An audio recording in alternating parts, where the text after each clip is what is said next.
Et vraiment, Et il a talentueux. une éthique là-dessus, Olivier Pouls. C'est assez exceptionnel. Moi, je pensais que vous seriez au Salon de l'Agriculture ce matin, Olivier Pouls, en train de déguster des fromages et autres charcuteries, non ? Vous inquiétez pas pour moi, je vais pas manquer d'y aller, mais c'est vrai qu'en plus, moi, je passe ma vie à arpenter les campagnes. Moi, les vaches, je vais les voir in situ. Alors, des vaches, justement, il y en a pas, malheureusement, cette année au Salon de l'Agriculture. Et donc, je vais vous en parler, et puis je vous ai surtout apporté un fromage de vache. Alors, ça va vous faire un petit choc après la forêt noire. La transition risque d'être un tout petit peu difficile.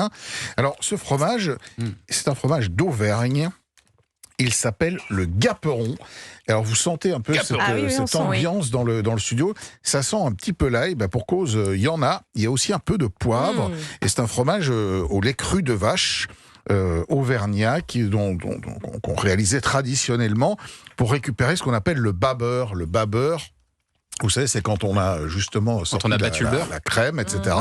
Pour le recycler, on utilisait le bas beurre pour faire ce fromage. Moi, j'y vais. Alors, Thomas, j'adore le mélange dans votre estomac qui se passe là. C'est un casse-tête. Mais attendez, Il crash test tout. vous voulez goûter, Yazid ? Je veux bien. Allez, voilà, ça c'est un Peut-être vous inspirer pour un prochain dessert. Et donc, pour rendre hommage à nos chères vaches qui ne sont pas cette année au Salon de l'Agriculture, et ça se ressent d'ailleurs, paraît-il, sur le Visitorat, il y a moins de monde cette année au Salon. Alors, on va voir si vous êtes spécialiste et si vous vous connaissez en vaches, en fromage et tous les produits qui vont avec.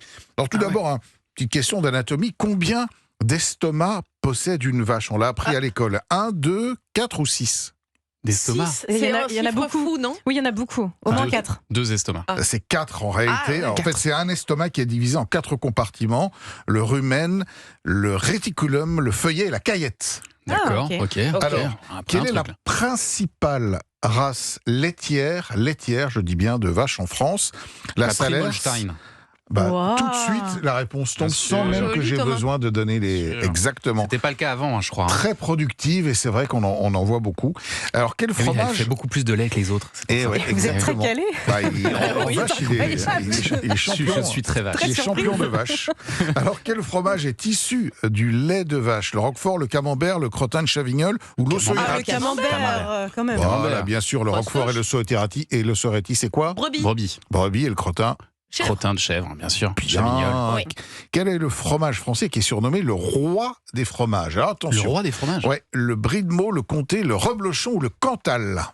Peut-être le brie, non ? J'aurais dit le brie. Il y a souvent de la truffe dedans, non ? C'est le brie. Alors non, c'est pas pour ça, c'est parce qu'il a été élu roi des fromages en 1814 au congrès de Vienne. Vous savez, après les petits déboires de Napoléon, quand toute l'Europe se partageait la France et que Talleyrand était venu avec notamment des produits et des fromages.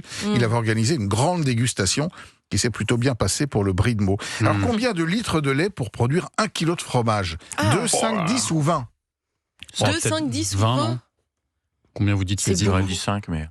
Alors ça dépend un peu des fromages, mais la moyenne c'est 10 litres. Il faut quand même 10 litres de lait pour faire 1 kilo de fromage. Une petite dernière, on parle de viande. Tiens, quelle viande de bœuf bénéficie d'une appellation d'origine protégée ? Charolles, Limousine, Bazadaise ou Aubrac ? Aubrac. Aubrac, c'est protégé ? Au hasard, Aubrac. Non, c'est la Charolles et c'est la seule depuis 2010 à bénéficier d'une appellation d'origine protégée en matière de viande. On parle bien de viande. Mais je reviens une seconde sur ce que vous disiez tout à l'heure. En fait, vous êtes, et c'est très bien, vous êtes très modeste aussi, parce que moi je pense qu'il faut, notamment dans la cuisine, à ce niveau-là, il faut du talent. C'est comme dans la peinture, c'est comme dans la musique. Le travail ne suffit pas. Il faut un palais, il faut comprendre ce que c'est que l'équilibre d'un plat. Il faut à l'œil savoir qu'un produit est bon, qu'il ne l'est pas. Et ça s'apprend pas dans les écoles de cuisine. La technique, on l'apprend. Le goût. Et rien que ça, le palais, vous le disiez. Effectivement, le palais, il est plus ou moins développé chez les gens. Des chefs comme Joël Robuchon, à force de manger, mais c'est que de l'entraînement. Et je pense même qu'on c'est comme on a des dispositions pour courir plus ou moins vite, pour dessiner. Des enfants qui savent pas dessiner, puis le petit voisin, il prend un crayon. C'était quoi votre prédisposition, par exemple, Olivier ? Manger, non ? Moi, c'était plutôt le palais que le sport, si vous voyez ce que je veux dire. Encore que j'en ai fait beaucoup à une époque, mais j'ai pas fait carrière.